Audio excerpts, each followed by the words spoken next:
En cierta manera una continuación de la charla de Rafael Díaz, porque también tiene una visión epidemiológica acerca de la enfermedad vascular periférica. Vamos a hablar un poco de la enfermedad propiamente dicha, un poco de la calidad y de resultados. Estos son mi conflicto de interés acerca de esta patología. Y lo primero que quiero definir bien es la magnitud del problema, de qué enfermedad estamos hablando. Y primero tengo que empezar con esta diapositiva, que es una publicación reciente de principios de mes, donde son datos publicados por la Organización Mundial de la Salud y la ONU, donde las enfermedades no comunicantes siguen siendo la principal causa de mortalidad y obviamente la enfermedad cardiovascular sigue a la cabeza. Pero lo más importante, o lo que les quiero transmitir de este artículo, es que sigue habiendo factores del comportamiento humano o hábitos, como antes decía también Rafael Díaz, que tienen que ver con esto. El tabaquismo es uno de los principales factores de riesgo que se asocian con estos números. Por otro lado, como saben, la expectativa de vida al nacer se está incrementando y esto se ve en todo el mundo, incluyendo nuestro país. Estos son datos nuestros del último censo y vemos que la población de más de 65 años prácticamente se va a duplicar hasta el año 2050, donde 1 de 4 hombres va a tener más de 60 años. Por lo tanto, vemos que va a ser un problema. Vamos a tener en el consultorio pacientes más añosos y obviamente con más comorbilidades. Por otro lado, la gran epidemia, la diabetes. Hay proyecciones donde la diabetes se incrementará un 54%, fíjense, 54% para el año 2030, y esto sobre todo se va a dar en países en vía de desarrollo como el nuestro. Como ustedes saben, acabo de hablar de tabaquismo, acabo de hablar de la edad y acabo de hablar de diabetes. Los 3 principales factores de riesgo para el desarrollo de la enfermedad vascular periférica. Vamos a ver pacientes más añosos y vamos a ver pacientes con más enfermedad vascular periférica. Esto, para colmo, se contrapone con la conciencia que tiene el médico acerca de la enfermedad vascular periférica. En este estudio, que es el Partners, enfrentaron la conciencia que tenía el paciente de su enfermedad, que estaba diagnosticada y figuraba en la historia clínica, versus la del médico, de su propio médico.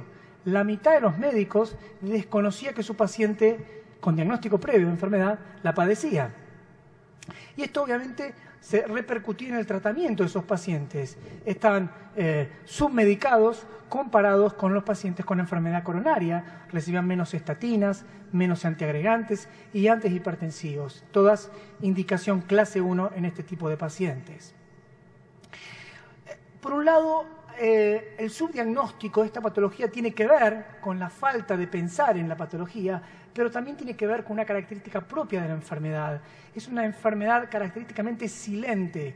Solamente 10% de los pacientes tienen la claudicación intermitente típica. La verdad que si uno pregunta solamente por la claudicación típica, vamos a perder un montón de pacientes. El tercer punto que quería tocar en la introducción es el pronóstico de esta patología. Y estos son pacientes claudicantes, como el paciente que presenté, seguidos durante 5 años. Y vemos que el pronóstico local, el pronóstico del miembro, es bastante bueno. La mayoría permanece igual o incluso mejora. La amputación de un paciente claudicante es menos del 1% por año. Sin embargo, cuando uno evalúa los eventos sistémicos, la cosa cambia. La mortalidad a 5 años es del 30%. Y fundamentalmente la causa es cardiovascular. Y esto es aún peor en el paciente con isquemia crítica, o sea, cuanto más avanzada es la enfermedad, peor es el pronóstico. Mortalidad al año del 25%. Y si uno compara esta mortalidad con patologías oncológicas como el cáncer de colon o, por ejemplo, el linfoma no-Hodgkin, esta mortalidad es superior. De esta clase de pacientes estamos hablando. Y esto lo representó bien el registro REACH. El registro REACH, la verdad que muestra la realidad. Es un registro de pacientes con factores de riesgo o portadores de enfermedad aterotrombótica en todo el mundo, en todos los continentes. Había más de 55.000 pacientes con enfermedad vascular establecida en distintos territorios, coronario, cerebrovascular y periférico. Y fíjense a quién le fue peor. Los pacientes con enfermedad vascular periférica tenían más eventos, y esto fue estadísticamente significativo, comparado con los otros 2 territorios. No solamente eso, también el paciente vascular periférico tenía más riesgo de tener otro territorio comprometido. O sea, tenía más riesgo de tener enfermedad polivascular, lo cual fue un predictor de eventos independientes en esta población. Por lo tanto, estamos hablando de una biología local, pero sobre todo de una biología sistémica. Estos pacientes tal vez se comportan distintos. Hay hipótesis que demuestran que estos pacientes tendrían más agregabilidad plaquetaria, más activación plaquetaria, alteración de la fibrinolisis, más trombina. Son pacientes evidentemente de mayor riesgo. Por lo tanto, y para terminar la primera parte que trata de medir el problema que tenemos, es una enfermedad que está en crecimiento, que está subestimada y que es de mal pronóstico. En la segunda parte vamos a ver qué tipo de estrategias tenemos para enfrentarlo. Bueno, hoy hablaba el doctor Velardi y el doctor Navia a la mañana de la importancia de trabajar en equipo.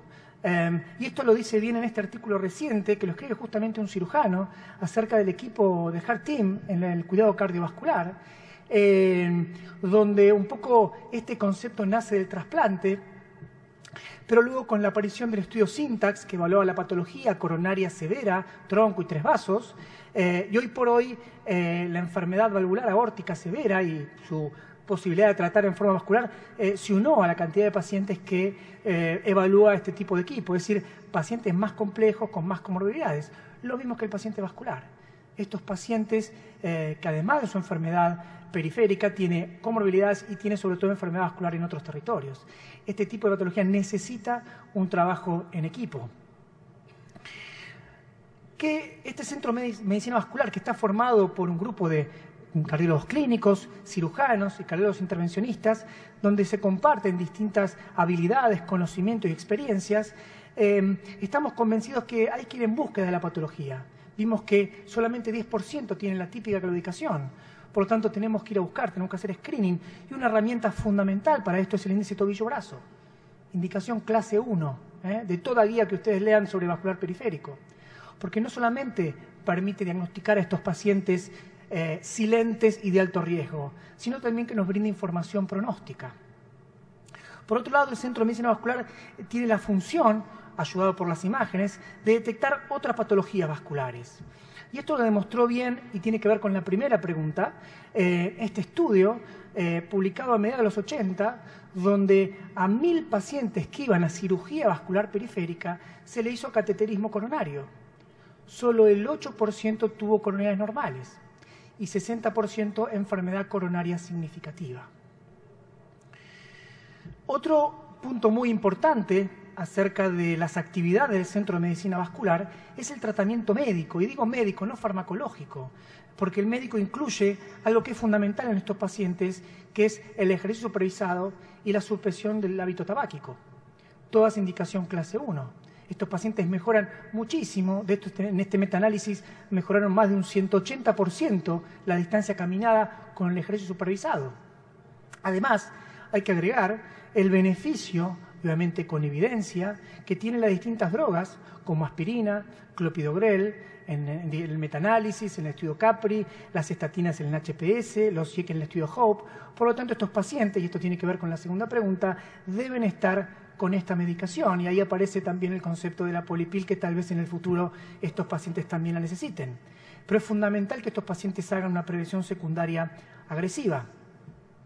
Y el tercer punto, o por lo menos el segundo punto del tratamiento, el tratamiento médico o quirúrgico, bueno, de esto un poco se va a hablar después el doctor Nau, donde uno tiene que elegir la estrategia quirúrgica o endovascular, obviamente dependiendo de la anatomía, comorbilidades, experiencia del centro y el paciente. Pero lo que es claro, que acá hubo una inclinación clara, obviamente relacionada con el desarrollo de la tecnología, hacia lo endovascular.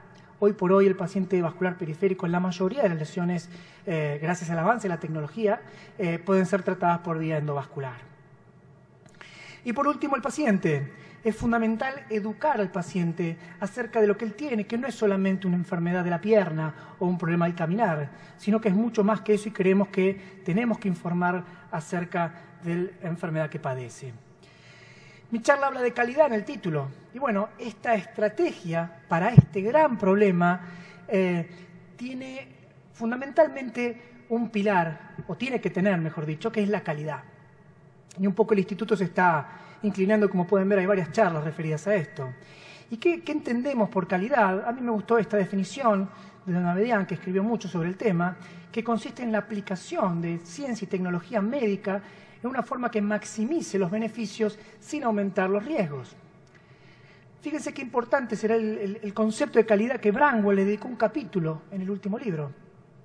Y ahí lo define como una forma de definirlo asociado a la disminución del error, obviamente medido a través de guías y medicina basada en la evidencia. También se puede medir la calidad según la performance, o sea, resultados, y también según el volumen de procedimientos. Pero como saben, conocimientos no significa calidad. Tiene que haber, además, en esta estructura, un proceso que diseñe un plan, un proceso que permite ejecutar el plan, un proceso que permite medir, y es fundamental medir, lo que no se mide no existe, hay que medir los resultados, obviamente, para luego actuar. Esto es el proceso o lo que se llama quality improvement, que está tan de moda. Es fundamental tanto para el sistema, para mejorar la atención, para el paciente y obviamente para el médico. Para terminar, estas son mis conclusiones. Tenemos un gran problema que es la enfermedad vascular periférica, una enfermedad subestimada, que está creciendo y de mal pronóstico, y tenemos una estrategia, que es el Centro de Medicina Vascular, basado en la calidad, la cual tiene como herramientas principales la seguridad, la efectividad clínica, centrado en el paciente y la eficiencia operativa, y esto tiene que sí tener un ciclo de mejoramiento continuo. Para terminar, en el ICBA estamos convencidos de que tenemos dos trabajos. Uno, el de todos los días.